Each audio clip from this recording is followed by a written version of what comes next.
Okay, the next stage, carburettor in the vise, upside down. Try and free this off. Basically, all I did to free that off in the middle of there was I got something that I could put in the middle of there. A bit of wooden dowel is perfect for the job. Put it in the middle like that, and then just whack it with a hammer, and that freed it off. That's fine, but I'm going to take it all apart anyway. Now, I've found over the years the best way for getting these screws out. Sometimes these are little bolts on little nuts rather on studs, but I've found over the years the way of getting these out, if they're little screwy things like this, these are actually often a weird square shape, square headed bolt with a cross head in it. I found the way of getting them out is to get a socket on them if you can, and then use one of these, an impact screwdriver, on the socket and hit it while you've got it in the vise.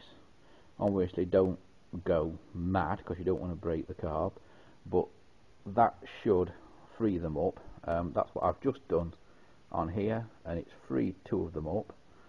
One of them was all eaten away, and I managed to get two flat faces on it, across there and across there, and once I got two flat faces on it, I managed to get a little spanner onto it and managed to turn it that way.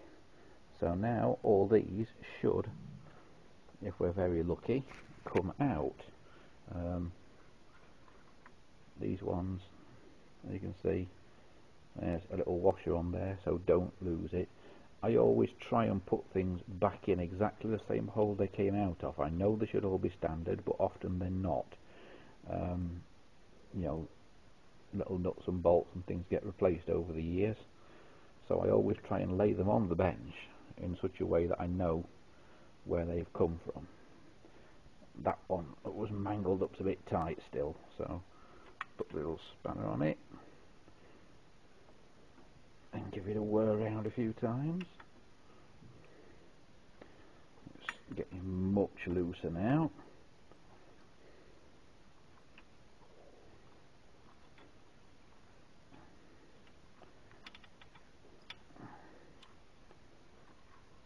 And there we go, they're out, and I've laid those on the bench like there, you see, so I know that mangled one came out the hole that's nearest to me here, and that hole up there was that one there, and that one there's around there.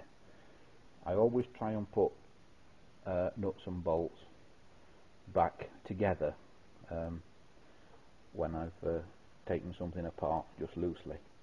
Now, this little plate that I was telling you about, that on earlier engines is brass, that will now come off,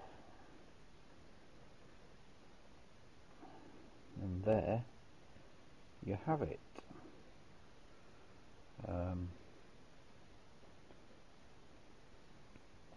I don't know if there should be a gasket in these.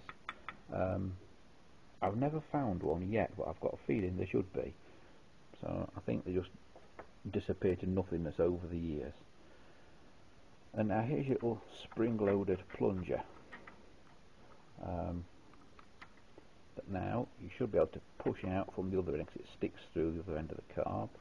You should be able to push that out, and there is the spring that sits underneath it.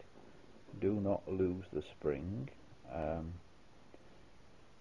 Sometimes these are shaped, these springs, so remember which way up it goes. And that is basically like a valve inside an engine. As you can see, it's a similar looking thing, and that will need lapping in to the recess on this when we put it back together, to make sure it makes a good airtight seal on there, like that. Okie dokie, so now we can have a little look inside there, and it's a bit murky, but not too bad. So that's first stage. Right, next stage will be to put some WD-40 or something similar on that linkage there and try and get that moving again.